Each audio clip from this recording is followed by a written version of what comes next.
tradition holds that I'm supposed to tell a few self-deprecating jokes this evening. So here it goes. Nope, I've got nothing. I've got nothing. There's nothing to say. I guess I just don't see the point of taking shots at myself when other people have been shooting at me for a hell of a long time and they shoot at. But I know this isn't my normal crowd tonight because it just isn't. It's not my normal crowd.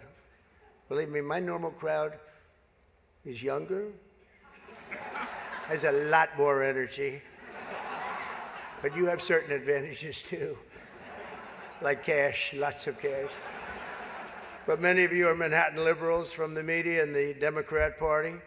I always say the Democrat, you know, Chuck doesn't like that. He likes Democratic, and it sounds much more beautiful, the Democratic Party. I always say the Democrat Party because it sounds worse. It is true. He likes Democratic. Why don't they just change the name? This way, you know, it is Democrat. But I must say I was shocked when I heard that Kamala was skipping the Al Smith dinner. I'd really hoped that she would come because we can't get enough of hearing her beautiful laugh. She laughs like crazy. We would recognize it any place in this room, and all polls are indicating I'm leading big with the Catholic vote, as I should be,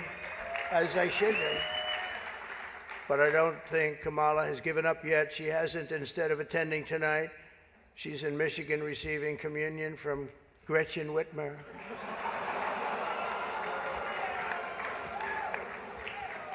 That's not a pretty sight. But Catholics, please don't be too insulted by Kamala's absence. If the Democrats, thank you very much, I appreciate it. If Democrats really wanted to have someone not be with us this evening, they would have just sent Joe Biden. You know, he's having second thoughts, you know that, right? He wants to come back. If she does any worse in the polls, they're going to bring him back again, I think. Chuck, he's going to do it. He's the one that got him out. That's the guy. Much more so than Crazy Nancy, I will tell you, because I know him. He did it. Joe has almost disappeared from view. The only way he could be seen less is if he had a show on CNN. They had nothing. They've got nothing. Fake news, right? Fake. Someone in the White House who can barely talk, barely put together two coherent sentences, who seems to have mental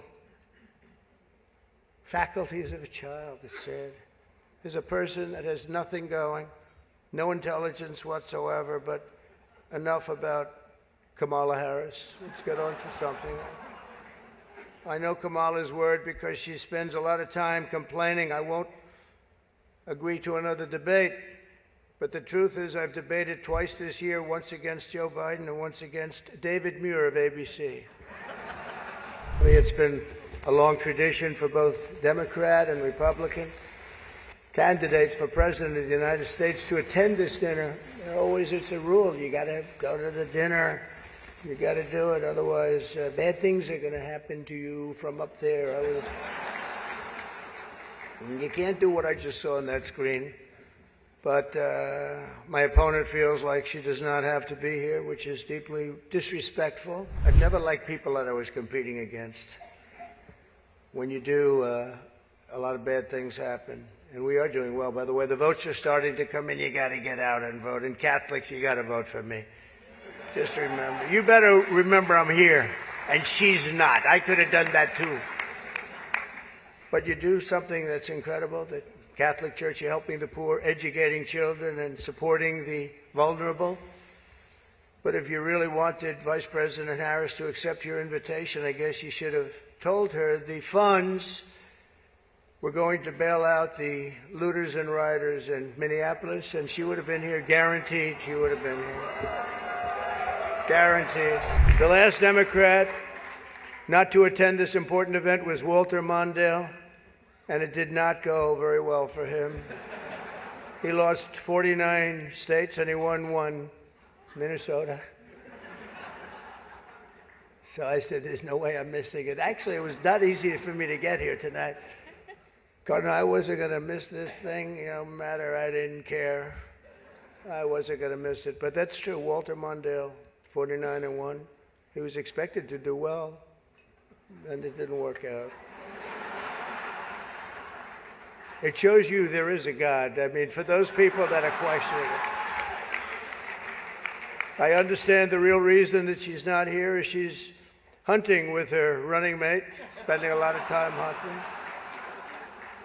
In any event, it's a weird. You know the word weird. They call me weird. They call JD weird. We're very solid people. This guy is calling us weird, but this was weird that the Democrat candidate is not here and with us tonight. Senator Schumer, good. Yeah, I supported him. I don't know.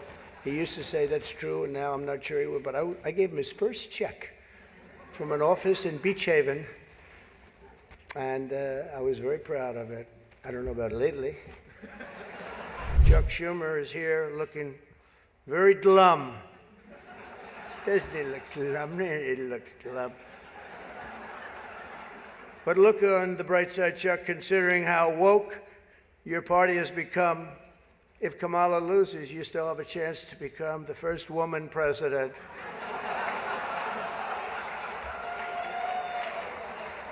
And I said, do you mind if I do that? And he said, no, you got to do what you got to do. He's a pro. He's a professional. No, he's a good man, actually. I hate to say it. Don't ever use it against me, please. They'll say, this dinner was really setting me back when I say that. But I've known him a long time. There's a group called White Dudes for Harris. Have you seen this? White Dudes for Harris. Anybody know? Are some of you here? White Dudes for Harris? Doesn't sound like it. But I'm not worried about them at all because their wives and their wives' lovers are all voting for me. I didn't like Biden very much, and now I like him quite a bit. And now I say that she's much worse than him. He was a much better candidate than her, actually. And when we hopefully win, dispose of her, I like her a lot, but right now I can't stand her. It's true. I can't stand her. A lot of people don't like it. The only piece of advice I would have for her in the event that she wins would be not to let her husband, Doug, anywhere near the nannies. Just keep them away. That's a nasty one. That's nasty. I told these idiots that gave me this stuff, that's too tough. Oh, I did. They told me the last time I did this, I was running against crooked Hillary. Hillary. No, I was running against crooked Hillary, and I did it. And I thought it was a roast. So I was told it's a roast. And I had the meanest guy you've ever seen write stuff up. And man, was the room angry. Even the Cardinal remembers. I went overboard. Don't you agree, Cardinal? It was like terrible. And I knew I was in trouble around midway through because, people are not, even my own side was angry at me. They were saying it's too much. But I did it anyway. I didn't give it. I'd like to thank our MC this evening, Jim Gaffigan. Most recently, Jim has been playing Tim Waltz on Saturday Night Live. And that'll be a very short gig, I hope, Jim. But it was fun while it lasted, wasn't it? Let's see how that lasts. Right? It better be quick. We don't want him, and I'm not going to say anymore. But unfortunately, Governor Walz isn't here himself, but don't worry, he'll say that he was. He's going to say he was. I used to think the Democrats were crazy for saying that men have periods, but then I met Tim Waltz. The stupid show, The View, is so bad now that the other day I was watching it and thinking to myself, you know what? They really need to bring Rosie O'Donnell back. That show is bad. Those people are bad. I know every one of them, and they are bad news, I want to tell you.